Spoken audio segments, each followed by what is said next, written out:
তারা খবর রাখেননি। তোমার বিছনা কেমন হইব? জাহান্নাম থেকে বিছনা আনিয়া তোমার লাগান আমার লাগান না ফরমান ব্যক্তির বিছনা লাগানি হইবে ভাই।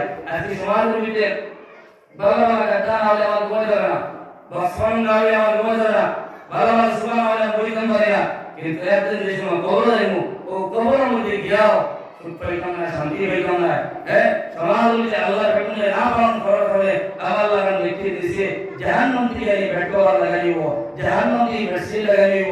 কিন্তু আজকে উম্মত সমাজে এখন পর্যন্ত ঘুমাইতে আছে, উম্মত এখন পর্যন্ত আল্লাহর স্মরণ করা সম্ভব হয় না। ও রব্বুল আলামিন ফরমায়, ও আমার বন্দেগান, তোমরা কি আমল করছো? আমি রব্বুল আলামিন তোমরা এই দুনিয়ার মধ্যে ছিলে না, তোমরা আসলে না, আমি তোমরা জমিনের মধ্যে দিলাম। বিলহা খালাকনাকুম ওয়া ফিহা নুঈদুকুম ওয়া মিনহা নুখরিজুকুম তারাতান উখরা। তোমরা এখন জমিনের মধ্যে ছিলে না, আমি আল্লাহ তোমরা সৃষ্টি করলাম, তোমরা এই জমির মাটিটা তোমরা বাইরা, আবার একদিন তোমরা কবর হইবা, তোমরা দফন করা হইব, তোমরা জিন্দেগি কবরের মধ্যে রইবা, আর কিয়ামতের বাইরে আমি আল্লাহর আদালতে হাজির হইবা। কোন সুবহানাল্লাহ।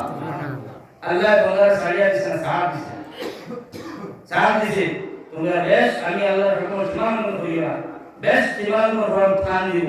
এরপর আমি আল্লাহর কাছে আওয়াজ আল্লাহ ফরমান, ও আল্লাহর আদালত মধ্যে কিকালিয়া বসিয়া গিয়া না ফরমান জমির মধ্যে করতে করতে করতে করতে সমাজ বুঝতে দিছি, আল্লাহ হইতে না ফরমান হইয়া দিন আপনার দিনটা বুঝতে গেছি গিয়া। এখন মুসলমানের সমাজ হইতে আরাম পায় না, মুসলমান হইতে জুলুম, মুসলমান হইতে অত্যাচার, মুসলমান সমাজ হইতে শান্তি নাই কিকালিয়া। মুসলমান দিন ইসলাম কি হয়ে যাওয়ার কারণে ও সমাজ হইতে মুসলমান তুমি দিন ইসলাম একটি বলে লাগিয়া গিয়া আল্লাহর স্মরণ করা শুরু করিল, কোরআনের কালিমা তেলাওয়াত আরম্ভ করিল, পাঁচ ওয়াক্ত নামাজ আদায় করা আরম্ভ করিল।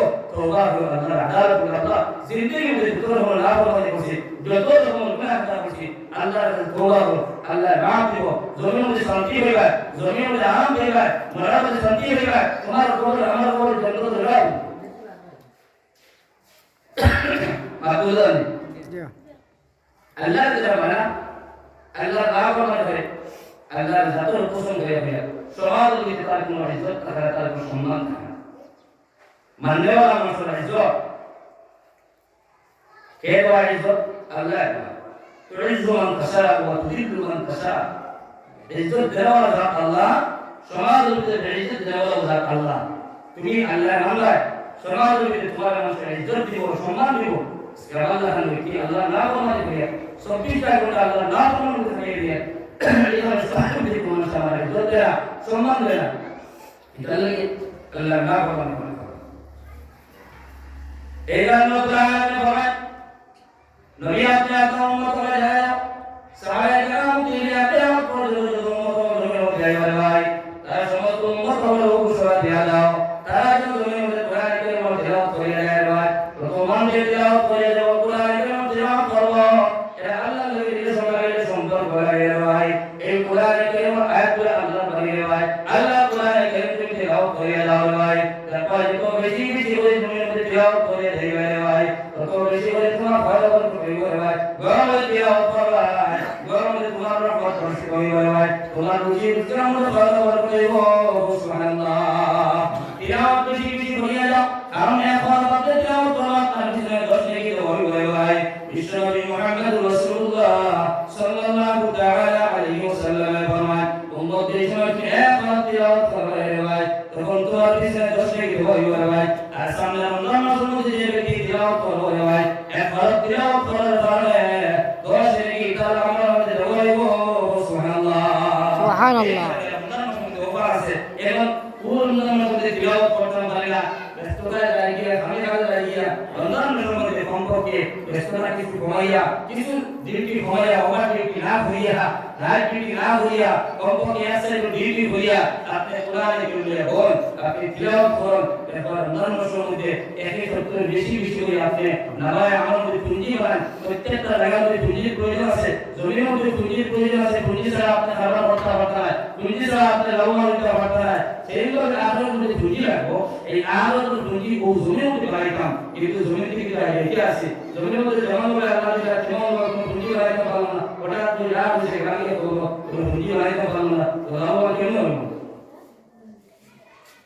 এই জন্য বিশ্বনবী মুহাম্মদুর রাসূলুল্লাহ সাল্লাল্লাহু তাআলা আলাইহি ওয়াসাল্লাম বলেন, আমার সাহাবায়ে কেরাম হল তোমরা তেলাওয়াত করে কোরআন কারীম তেলাওয়াত করো, আর জমিনের মধ্যে করে যাবে ভাই তিলাওয়াত দিয়ে তুমি ব্যক্তি হয়ে যেতে পারে ভাই আল্লাহ তিলাওয়াত দিয়ে তুমি ব্যক্তি হয়ে যেতে পারে এই আমাদের এই তিলাওয়াত আপনার কষ্ট হইবে ভাই তার জন্য ওয়াল্লাহি তিলাওয়াত আপনার কাফি হইবো সুবহানাল্লাহ সুবহানাল্লাহ মুহাম্মদ রাসূলুল্লাহ সাল্লাল্লাহু তাআলা আলাইহি ওয়াসাল্লাম তোমরা কবর জিন্দেগি শান্তি পাইতে হয় কবর জিন্দেগি শান্তি পেয়ে তোমরা যে মুক্তি পাইতে হয় ভাই আমি নবীজি তোমরা জানাই দিয়া কোরআনে কারীমের মধ্যে আমার সূরা আছে ভাই যে সূরার নাম সূরা মুলক খাওয়াছে ভাই এই সূরা মুলক যে তিলাওয়াত করে দিব যে উম্মতে সূরা মুলক তিলাওয়াত করে দিব গোটা দিন প্রত্যেকদিন রাতে সালাত পড়িয়া এই সূরা মুলকের আছে 29 নম্বর ধারণ মধ্যে এই মুলকের যে মধ্যে ডেইলি তিলাওয়াত করে দিব ভাই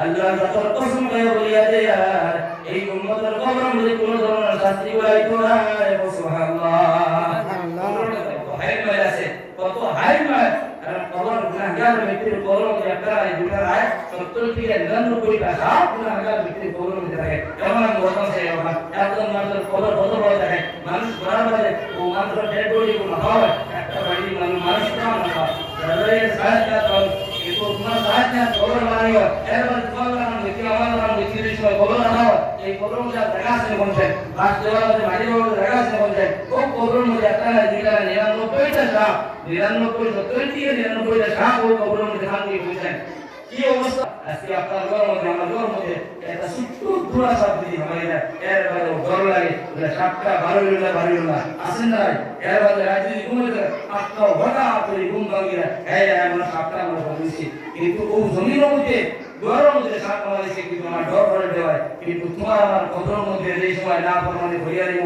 আল্লাহর বেকর মর্যাদা ভরিয়া দিব কতটা সাপ কতটা মিথ্যে ভাবনাই করবে এই কারণে আমার জওয়ান হল তোমার সমাজ হল রবি ওয়াজিব হল প্রধান সে আউল হল একটি হইয়া বেকর দরকার নাই আপনারা সবাই রমজান মাস মধ্যে আমার হুজুর বলেছেন বেশি বেশি করে ইবাদত করিব রমজান মাসের মধ্যে বেশি বেশি করে ইবাদত করতাম আমি বলে দেয় আল্লাহ কবুল করতে আমল কবুল দিবা এখন কোরআনে কারিমে কমপক্ষে আধা ঘন্টা কোরআনে কারিমে তিলাওয়াত করতাম একটা সময় ভাবিয়া আধা ঘন্টা যদি কোরআনে কারিমে তিলাওয়াত করি আপনি হিসাব লাগাইবা করে আপনার 70টা সব আপনার গুনাহ ক্যালকুলেটরে যদি আপনি একটা হিসাব লাগাই দিলে আপনার ক্যালকুলেটর ফেল দিব হ্যাং হয়ে দিব কিন্তু আপনি কতটুকু সব পাইবা আপনি নিজেও পরীক্ষা করতে পারেন এই কারণে প্রত্যেকটা কোরআনে কারিমে একবার রমজান মাস হোক রমজান মাস হোক আপনি তিলাওয়াতের সময় বানাইবা বিশেষ করে ফজর নামাজ পড়িয়া আপনি কোরআনে কারিম পড়ুন সকাল কোরআনে কারিম আপনি তিলাওয়াত করুন কমপক্ষে সূরা ইয়াসিন তিলাওয়াত করুন কারণ নবী মুহাম্মদ রাসূলুল্লাহ সাল্লাল্লাহু তাআলা আলাইহি ওয়াসাল্লাম